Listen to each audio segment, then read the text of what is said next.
Minsan, 7 taong gulang ako, sabi sa akin ng mama ko, maghanap ka ng mga kaibigan, baka malungkot ka. Minsan, 7 taong gulang ako, malaki ang mundo, pero akala natin mas malaki tayo. Pinipilit namin ng isa't isa hanggang sa limitasyon. Mas mabilis kaming natututo. Sa edad na 11, naninigarilyo ng damo at umiinom ng nakakapasong alak. Hindi kailanman mayaman, kaya't nagbuntag kami roon upang makamit ang matatag na kita. Minsan, 11 taong gulang ako, sabi sa akin ng tatay ko, maghanap ka ng asawa o magiging malungkot ka. Minsan, 11 taong gulang ako,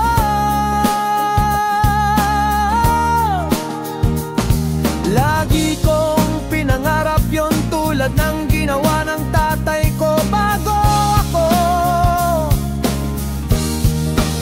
Kaya nagsimula akong sumulat ng mga kanta, nagsimula akong sumulat ng mga kwento. May isang bagay tungkol sa kaluwalhatiang iyon na palaging tila nakakabago sa akin.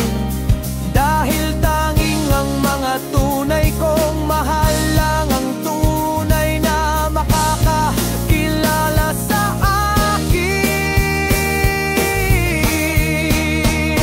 Minsan, 20 taong gulang ako, ang aking kwento ay naikwento bago sumikat ang araw sa umaga.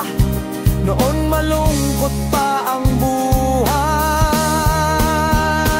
Minsan, 20 taong gulang ako. Baby Monotax! Ang nakikita ko lang ay ang aking mga layunin. Hindi ako naniniwala sa kabiguan, kasi alam ko ang pinakamaliit na boses kaya nilang gawin malaki.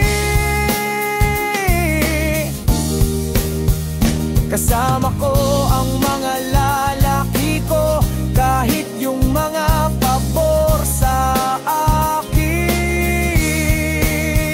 At kung hindi tayo magkikita bago ako umalis, sana magkita pa tayo sa ibang pagkakataon. Minsan, 20 taong gulang ako, ang aking kwento ay naikwento. Nagsusulat ako tungkol sa lahat ng nakikita ko sa harap ko.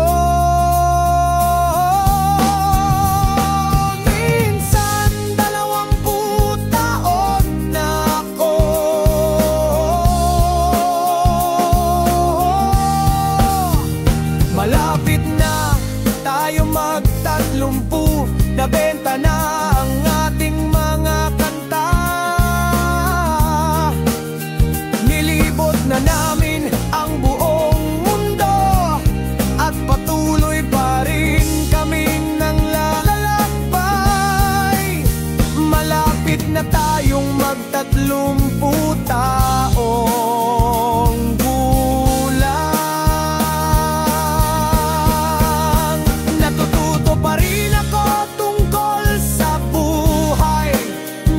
anak ang babae ko para sa akin, para maikanta ko sa kanila ang lahat ng aking mga kanta at maikwento ko sa kanila ang mga kwento.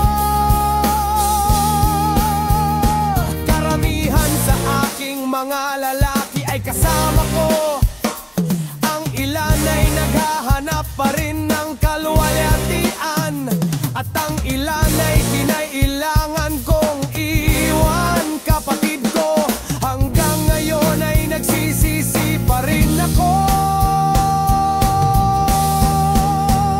Malapit na akong mag-anim na taong gulang, 61 naman ang tatay ko. Tandaan ang buhay at pagkatapos ay magiging mas maganda ang iyong buhay. Napaligaya ko ang isang lalaki nang sumulat ako ng liham minsan.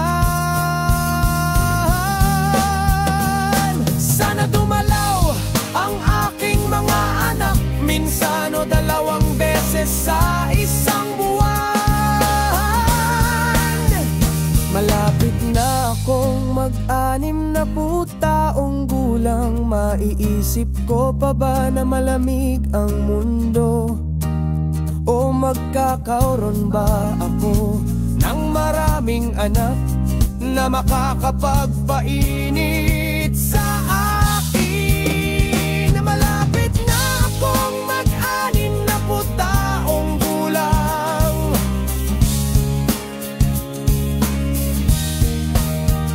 malapit na akong mag-anim na taong gulang, maiisip ko pa ba na malamig ang mundo? O magkakaroon ba ako ng maraming anak na makakapagpainit sa akin? Malapit na akong mag-anim na taong gulang.